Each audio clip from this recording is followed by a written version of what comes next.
বিএনপির কেন্দ্রীয় যুগ্ম মহাসচিব ও লক্ষ্মীপুর ৩ আসনের সংসদ সদস্য শহীদউদ্দিন চৌধুরী অ্যানি স্বরাষ্ট্র মন্ত্রণালয়ের দায়িত্ব পাওয়ার খবরে উচ্ছ্বসিত লক্ষ্মীপুরের মানুষ।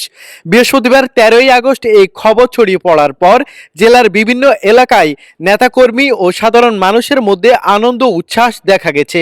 রাজনীতির মাঠে দীর্ঘদিনের পরিচিতি মুখ অ্যানি চৌধুরী এর আগে পানি সম্পদ মন্ত্রণালয়ের মন্ত্রী হিসেবে দায়িত্ব পালন করেছেন। এবার দেশের অত্যন্ত গুরুত্বপূর্ণ স্বরাষ্ট্র মন্ত্রণালয়ের দায়িত্ব পাওয়ায় লক্ষ্মীপুরের মানুষের মধ্যে নতুন করে প্রত্যাশা তৈরি হয়েছে। অ্যানির মন্ত্রী হওয়ার খবর ছড়িয়ে পড়ার পর লক্ষ্মীপুর শহর সহ জেলার বিভিন্ন এলাকায় বিএনপি ও অঙ্গ সংগঠনের নেতাকর্মীদের মধ্যে আনন্দের আবহাওয়া তৈরি হয়। সামাজিক যোগাযোগ মাধ্যমেও তাকে অভিনন্দন জানিয়ে নানা পোস্ট দিতে দেখা যায়।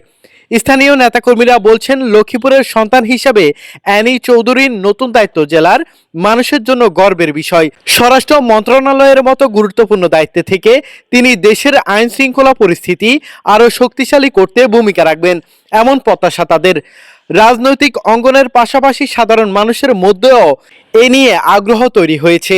অনেকেই আশা করছেন নতুন দায়িত্বে অ্যানি চৌধুরী দেশের পাশাপাশি লক্ষ্মীপুরের মানুষের প্রত্যাশা পূরণেও ভূমিকা রাখবেন।